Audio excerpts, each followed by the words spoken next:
Hey, what's going on, everybody? I'm EscoBlades, bringing you some Ghost Recon Future Soldier multiplayer gameplay. I'm playing with my friend Tom Clancy, who is in fact actually the son of the author Tom Clancy, Chris, and Shade360, who some of you will know from the Ubisoft forums as the forum manager over there. So anyway, this is some gameplay. I've condensed it down because this gameplay was actually 17 minutes long.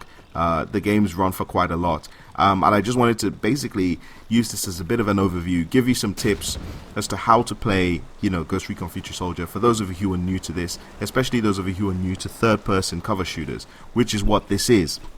It's a third-person cover-based shooter.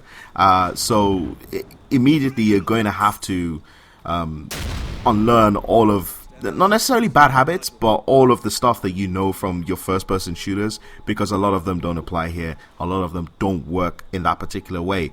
For instance, obviously, you have to get used to the camera, which is, from a third-person's perspective.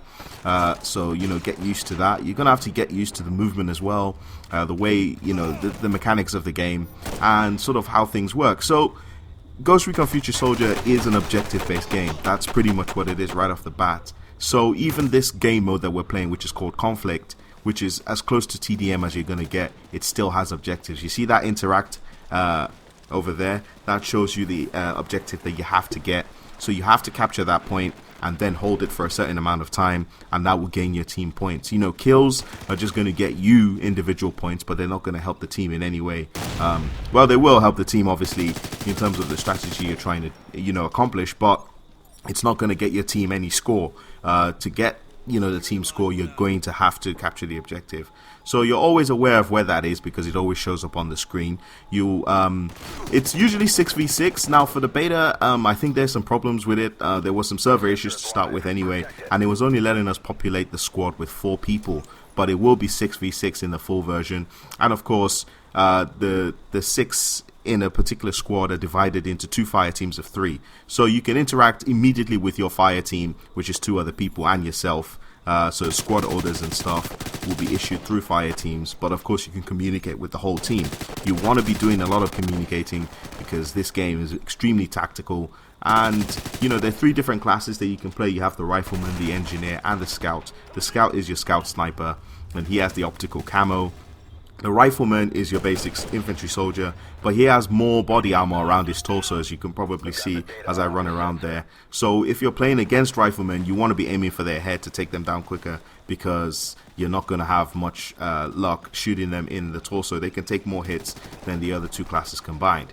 And then, of course, the engineer is the intel guy, as you might have heard from some of my previews. The engineer will be, the guy with the UAV, and he'll be providing the intel for the team. So those are the classes. You want to, again, be aware of what class you're playing, what role you're playing in the squad, and how to best, assist your teammates. And you want to be playing the objective. One good way is obviously to send a few of the team to the objective. Another way, obviously, is to try and flank opponents, because obviously you can have kills, and kills will keep the enemy team off the objective. So you want to be paying close attention to that. Your mini-map is always going to alert you to where the enemy are, and if you have things like sensor grenades, you throw them at a particularly good place, then you're going to see where the enemy is in terms of their locations. Another way to get intel on the enemy team is the data hack. Now, if you get close enough and you have a stun gun, you can stun an enemy. That's a non-lethal takedown, and then that will allow you to get close enough to them to perform the data hack, and the data hack will basically give you the intel on the enemy for a particular period of time. So even if they have the optical camo or anything else, you're still going to be able to see them. It's almost effectively a wall hack. You're going to be able to see through the walls. You're going to see their location. You're going to know exactly where they are, and that's going to help you plan your attack. So as you can see over the gameplay, I know, like I said, I've interspaced it with a lot of things, but it's really about getting the objectives. As you can see, I'm going for the objectives. I'm constantly in communication with my teammates, so they know exactly where they are. And as you can see, as I'm capturing a particular command point, you can see the little green bar rising, but you can also see little green bars to the left hand side of it. Now that's the confidence system. So the more teammates you have in proximity to you when you're capturing an objective, the more confident your soldier is to capture that objective.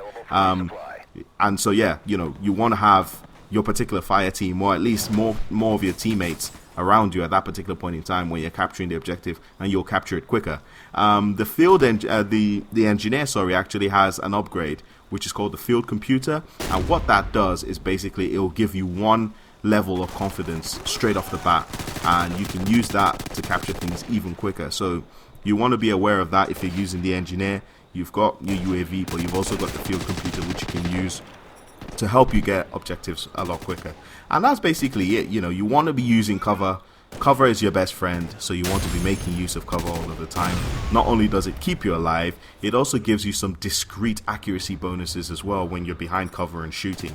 Like I said, this isn't a first-person shooter, so even though you have some of your twitch, you know, if you have twitch skills and you're quick on the trigger and you're able to bring your sights up a lot quicker, there's maneuverability penalties, and of course there's accuracy penalties as well. You're going to have to be aware of that. You can't come from a running stance and suddenly think, oh, you know, I should be able to nail that guy.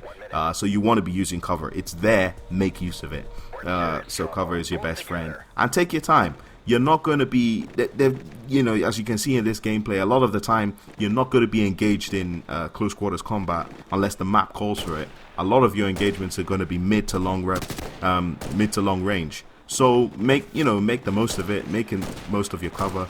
Use your teammates to draw enemies out, and then just pop them in the head or gun them down. That's pretty much it. Like I said, I just wanted to bring some gameplay for you guys. I'll do a more detailed sort of game, you know, closer to, you know, a lot later. This is conflict mode, like I said. Saboteur mode is unlocked next week, and the beta finishes on May the 2nd. So I will bring you some gameplay of both, and I'll explain a bit more about both, you know, at a later date. So anyway, I hope you enjoyed this. Thanks for watching. Take care. Stay safe as always, and bye for now.